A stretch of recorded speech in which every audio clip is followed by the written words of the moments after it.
Today's lecture is going to be over ethics, audience, and purpose, and what do these mean in terms of technical and business writing.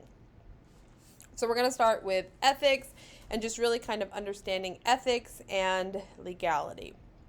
So ethics is the study of the principles of conduct that apply to an individual or group. So basically, our cultural or societal norms or expectations on how somebody should or should not behave. And this is going to vary widely depending on where you are, what group you're a part of, what your company believes, that sort of thing. So, for example, there are things that you would do in your living room that you would not do in your cubicle. And there are standards for sort of confronting ethical dilemmas that you want to think about. The first one is rights. What rights do we have as people? How are the individual's basic needs and welfare being affected? Justice. How are the cost and benefits of an action or a policy distributed among a group? Utility. What are the positive and negative effects that an action or a policy has on others? And then care. How does the action or policy affect the relationships we have with other individuals? So let's talk about your ethical and legal obligations. Here are the obligations that you have to your employer. Competence and diligence. Don't tell somebody that you can do a job if you cannot actually do that job. Now, there are lots of career paths where we go in, we learn, and then we can do it. But you obviously are not going to show up to a hospital and be like, yeah, I would like to be a surgeon without any medical school or training or that sort of thing. Generosity. You want to make sure that you are giving an appropriate amount to your employer. That while you are there, you are doing what you're supposed to be doing. Honesty and candor. Don't tell them on your resume that you can speak Swahili if you can't. Confidentiality. You don't want to take the business secrets of your company and sell them to another company. And then loyalty. In terms of if they paid you to do a job, you're going to show up and you're going to do your best work.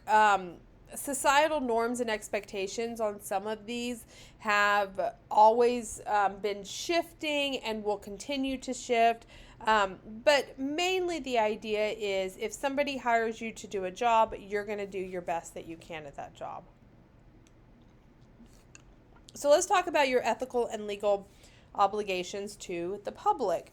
At a company, you have an ethical and legal obligation to treat customers fairly and to provide a safe and effective product. There are laws that say if you know that a product is not safe and effective, you cannot say that it is, you cannot market it as such, and you want to work for a company that has a reputation of treating their customers with respect and providing safe and effective products or services, that sort of thing. Let's talk about your obligations to the environment. It's important to know how your organization affects the environment.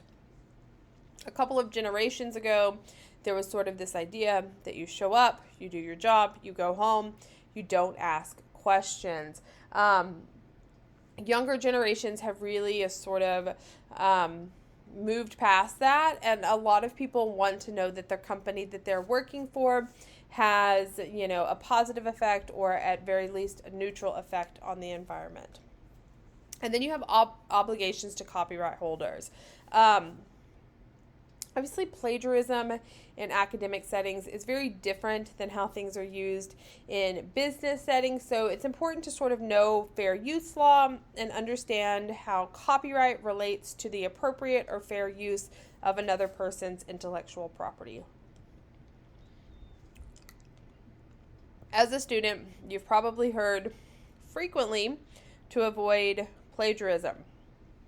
But the deal is that plagiarism is an ethical issue, not a legal issue. When we're talking about business and technical writing, when you are in your field, when you are working a job, when you have finally arrived at that career, copyright is what you're going to be thinking about there. The most important concept in copyright law is that only the copyright holder, the person or the organization that owns something, can copy it. If you want to use somebody else's work, it must fall under the Fair Use Act. So let's talk about dealing with copyright issues. Abide by the fair use concept. You don't want to rely on excessive amounts of another source's work. You want to be creating your own work. If you do use a portion of somebody else's work, ask permission, contact the source of the information and get that permission. Even in business settings, you're going to be citing your sources accurately. This fulfills your ethical obligation as well as strengthening your writing, showing your reader that you've done the research. And then if you're doing this within a business setting and you have questions, contacting a legal counsel would be the direction to go. Now let's talk about code of conduct and what these are within business settings. Excuse me. So code of conducts are designed to protect the public rather than employees or members of an organization or profession. Usually code of conducts are specific and they are comprehensive, meaning they go over what to do in particular situations. It is also enforceable. Breaking a code of conduct with an organization or a company can cost you your job or your role within that organization. There are also principles for ethical communication that you want to make sure that you're always following. First of all, follow the laws. Abide by any relevant laws, as well as complying with accessibility standards. If there's a professional code of conduct, you want to abide by that as well. Know and pay attention to your organization's policy on social media and how you can use that and how you can't use that. Most companies have ethics resources available to their employers. Take advantage of those. If you have a question and there's an HR department or an ethics office, go ask those questions. Tell the truth. Do not mislead your readers, your clients, your customers. If there's important ethical or legal information that you have to include in a document, make it prominent. You obviously want to always avoid discriminatory language. And if somebody helps you with something, it's a good idea to acknowledge that assistance. Now let's talk about analyzing your purpose and your audience. So when you think about your audience in technical writing, this is a specific person or group of people that are going to be interacting with what you are creating. Think about who they are. Why are they reading your document? What are their attitudes and expectations going to be? And how will your readers use this document? Is this a piece of information that they're going to receive once and then they can discard this document and they never have to think about it again? Is this something they're going to be referencing back to a lot? And does it make a difference? There are factors that you want to think about when you're considering your audience. Your reader's education, their professional experience, their job responsibility, their personal characteristics, their personal preference, and their cultural characteristics. All of these can help you create documents specifically in line with what your readers need and or expect from you. You can use an audience profile sheet, and this is just like an example of one that I found online, but This is just a sheet that prompts you to consider your various audience characteristics as you plan a document. Think about audience categories. Who's the primary audience? These are going to be the people that use your document in carrying out their job. Who's the secondary audience? These are going to be people who need to be aware of the developments in the organization, but are not directly responsible for responding to or acting on your document.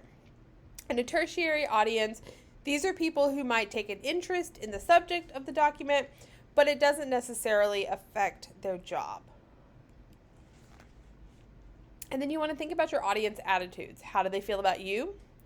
How do they feel about the subject? And what are their expectations of the document? If you're writing a memo to your company discussing layoffs, it's probably going to feel very different than if you're writing a memo to your company discussing Christmas bonuses. So just think about, how are people going to feel about this? How are they going to perceive it? And what expectations are they going to have? So you also want to think about the how and the why of your audience using your document. Why is the reader reading this? How is the reader reading this? Are they going to be reading it on their phone? Are they going to have, a packet of paper in front of them? Are they going to be reading it in an email at their desk? That can make a difference in how you create something. What is the reader's reading skill level? And what is the physical environment in which the reader is going to read and react to your document? You can learn about your audience. Think in terms of what you already know and what you need to know. Interview people, read about your audience online. This can be especially helpful if you're seeking new clients or something like that. You can search social media for documents your audience has written. Just really, as much as you know about your audience, the more you know, the better. You also want to think about different cultural variables. These are sort of surface variables, things that we can kind of assume about people based on where they fall in these different categories. So obviously there's a political spectrum, an economic spectrum.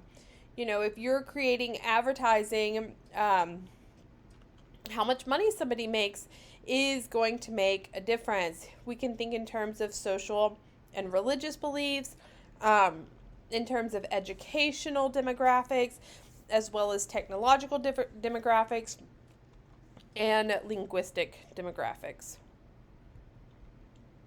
But then there are more what it's called below the surface variables. These are going to depend on, somebody's culture, who they are, and how they see the world. Is there a focus in their lives or culture more on the individuals or on the groups? American culture tends to be very individualistic, sort of this idea of is every man for themselves. I'm going to do what makes me happy. I'm going to do what's best for me. That is a very American attitude. That attitude isn't necessarily represented in other cultures and groups. There are lots of cultures around the world that are very geared towards community. I'm going to do what's best for my community, not necessarily what's best for me. And so understanding where your audience sort of falls in that spectrum. The same thing with like the difference between business life and private life. Lots of companies have sort of this, 5 o'clock, you clock out, you go home. What you do on your time is your business. I don't want to hear about it. I don't want to know about it. We keep work and home separate. Lots of companies sort of have an attitude where everybody clocks out at 5 and then goes out for happy hours, and we see each other at weekend barbecues, and, we're all friends both in home and work. And this can vary from company to company as well as from culture to culture. The distance between ranks, does everybody at the company make roughly the same amount of money, or is there a huge difference in what the janitor makes and the CEO makes and how they are treated within those companies? What is the nature of truth? How specific do you need to be, and how clearly do you need to spell out details? These are things that will vary depending on cultural attitudes, as well as attitudes towards uncertainty. Different cultures have different beliefs on this. So think about writing strategies when you are writing for readers from other cultures. Limit your vocabulary. You definitely want to make sure that every word you're using has a minimum amount of meanings. There's a lot of words in the English language that can mean a plethora of things depending on how you use them. So keep your sentences short, limit your vocabulary. If you're going to use an abbreviation or an acronym, define it like in a glossary. Avoid jargon unless your readers are familiar with specifically what you're saying. Avoid idioms and slang. Languages don't usually translate directly. So for example, I might say, my son is 16 years old. But in Spanish, it would look something more like my son has 16 years. So just make sure that everything that you're saying translate. Slang and idioms usually do not translate. I worked at a company years ago where we would do surveys, and one of the questions on the survey was, after leaving the doctor's office, did your child feel like they were on top of the world? Well, I had a coworker who did the surveys for Spanish-speaking families, and she was like, we're going to need to put this in different words because that isn't a thing in Spanish. It literally would mean, did your child feel like they were on top of the planet, which just isn't the same thing. So make sure that you're not using idioms and slang if possible. Use the active voice. There's some really great resources on the internet about active versus passive voice. If you're not familiar with that, let me know and I'll share some resources with you. Be careful with graphics. Does this mean the same thing in every culture? And if not, are you aware of what it means in a different culture? And then if you can, find someone from the target culture that can review the document for you. And then understand and determine purpose. Think about, what do I want this document to accomplish? What do I want the readers to know or to believe? Or what do I want the readers to do after interacting with this document? So sometimes your real purpose will differ from your expressed purpose. A lot of times we read things with the purpose of, I would like to get some more information. And then by the time we get to the end of the document, we're like, wow, my worldview has changed. Or I have way more information than I did originally. And now the way that I look at things is a little bit different. Sometimes readers are like, no, you're not going to change my idea. I don't want to be persuaded, but you can share some new facts or ideas with me. I'm open to that. Just think about how you can use that to your advantage while still being ethical. So if you have any questions over anything that we went over in today's lecture, feel free to reach out to me. Have a great day.